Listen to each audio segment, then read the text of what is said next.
Hello guys, I am here with Jakob Hultman of Sweden, and you just won the final 1.0 Thrones World Championship. Jakob, how do you feel right now? I feel pumped. I You feel do, happy. And you look pumped. You're like we were talking about it earlier. You're the most energetic that any Thrones finisher or any tournament finisher has ever appeared. Oh, thank you. And so whatever you're doing is correct. Tell me about these games. Tell me about your tournament experience. It was great. It's the first time I'm at Worlds. Never been here before. Went here with Andreas, my fellow Swedish traveler friend. Excellent. I'm traveling more with Andreas than I'm traveling with my wife this year, which is maybe sad. I know.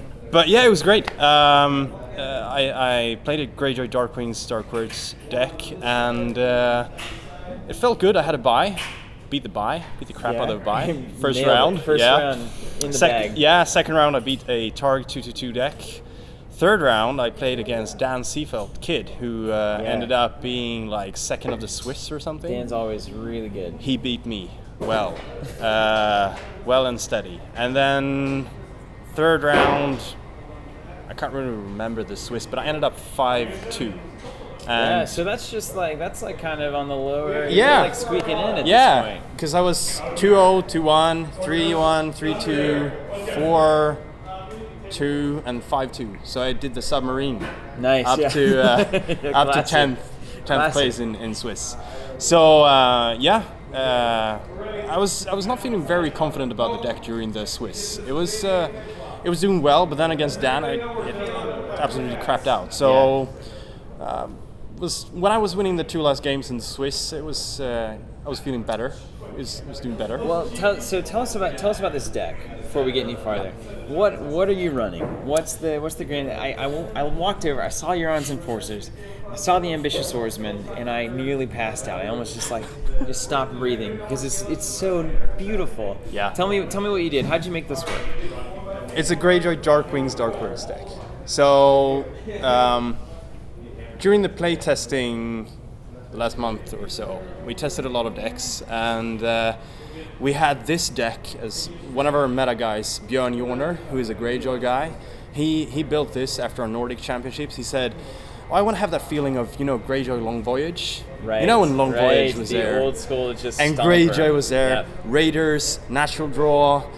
They're just monsters. Yeah. So he said, I want to have that feeling again. So he started building this Darkwings Dark Words deck with another guy called Martin, and they built the core of it, and we tested against it, and it won like something between 15, 16, 17 games in a row. Wow. And we didn't really understand why. It's just, Raiders, high claim, some draw, surprise events. It's old school Thrones. It's old school. It's old school. So I tried a lot of different decks and just decided, no, I'm gonna help Björn and we're gonna try and do this. Yeah. So 90% of the deck is his core. All credit to him. We changed some plots. I put in Forgotten Plans today, which was excellent. Thanks to Andreas. Yeah. It was killer. Blanking First Snow of Winter, things like that. Nice. It's great. Excellent. So that's the core of the deck. It's old school. And that's it. So then how'd the final go? So tell us about the final match, right? The final was really in my favor. Yeah. Throughout the whole game, it felt like, at least. I went up to a great start against Seth. He played House of Dreams Harrenhal Stark. Yep. He had a pretty bad setup. No economy, one shadow card, and two guys, I think, two characters. I had 4 cards. Euron Enforcers was the guy standing on the board. I had saves, and then I pushed out the first round, like 7 characters or something. So he had to Valor second round. I had 1 save, saving the Enforcers. Absolutely. Keeping them on the board. Yeah. So after that it was just flooding. Well, what kind of events are you playing out of Darkwings? Tell me that, because it's a bit weird. unorthodox. Yeah. Well, I play 16 or 17 events. Okay.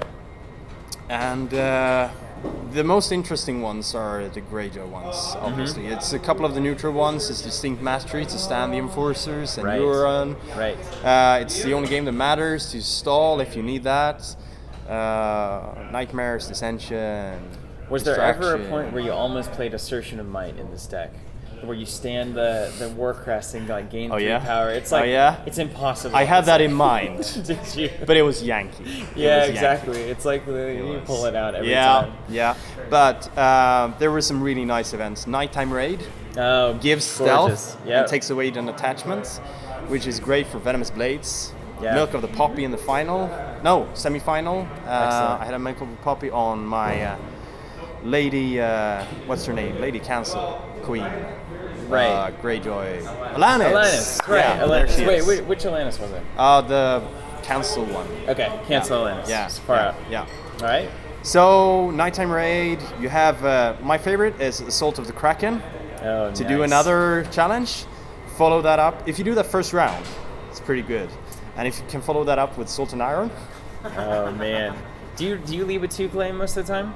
What's No. your opening plan It's Kings of Mountain and Vale. Okay. Which is 4-3-1, and when it goes to this use pile, you draw 1, discard 1 from the opponent. Nice. Which is needed in the deck since it has good draw, but if you have a bad setup, you need to get the draw going. Right. So it's good to have like a good economy in the beginning, and then draw and intrigue in the plot phase next round. So that's the opening, and then usually retaliation round 2. Incredible. So this is your first Worlds, right? Yes. First Worlds. And there's always kind of this. It's a healthy rivalry. It's a good rivalry between the States and really kind of the European entire region, I would say. The whole thing. We stay away from each other. Yeah. So you came in here, the final World Championship, to the States, Minnesota, and you claimed it against an American for all of Europe, as far as I can tell. What has your experience been like playing here in the States? Is it any different? Do you notice that is there specific decks that people favor or value differently? Yeah.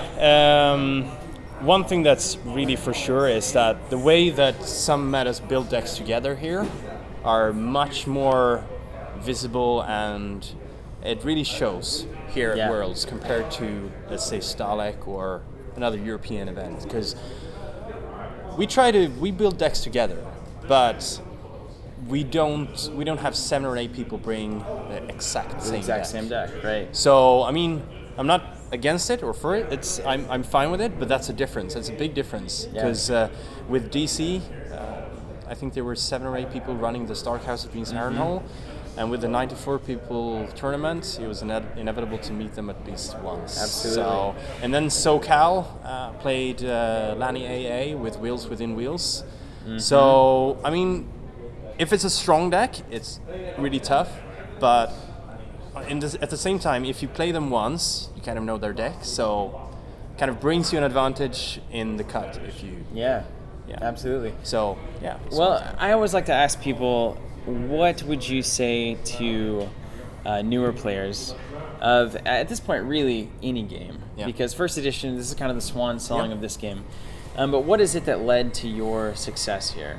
Was it, the deck building, the teamwork, your guys at home, or just was there something that clicked in your head one day that kind of made all the difference for you? First and foremost, it's the community. It's the guys at home. It's Team Europe, and it's definitely the Swedish team as well. Excellent. Even though we're 15, 20 people, we're doing our Facebook chats. I think they stayed up. Some people, it was like 4 o'clock in the morning their time. Excellent. Well, they're partying now. Yeah, they are. So, that's to answer your question. What was your question? Just like, what got you here? What's the what single got me here? The most the important community. thing? The community. And that's it. I would never go here if it wouldn't have been for the great team. So. Well, the last thing I'll ask is second edition, right? Yeah. So this is a classic transition, the first we've ever had with an LCG with Fantasy Flight. What do you think so far? What do you think about second edition? It's great. I really love it. I haven't played it as much as I want to, focusing on first edition. Right. Still, but the games I've played are great. And looking at our meta in Stockholm, we were between 10 and 15 people regularly on Tuesday in the evenings. I think we had like 25 or 28 people turning up out of nowhere playing second edition just a few weeks ago. Amazing. So we tried to recruit people for first edition. That was impossible. Yeah. That was impossible. Yeah. Doesn't work, does it? But I'm very, very happy. It's good for everything. I mean, the card pool is still too small to make the game really deep, but I think it's got great potential. It patches up the holes in the first edition game. No more mirror read. No more mirror read. Responses, reactions at the end of phase, please. Yes. Absolutely. Things like that. So Excellent. I think it's great. Good for new players. Well, thank you, Jacob. Thank you so much. Thanks, and chalk one up for Team Europe. Second edition is coming our way, so all of America, get your pants on. We got to defend the title for the first ever second edition World Championship. And Jacob needs baggy pants, especially after a day like today. We got more coming from Worlds, guys. Stay tuned. Thank you so much for watching.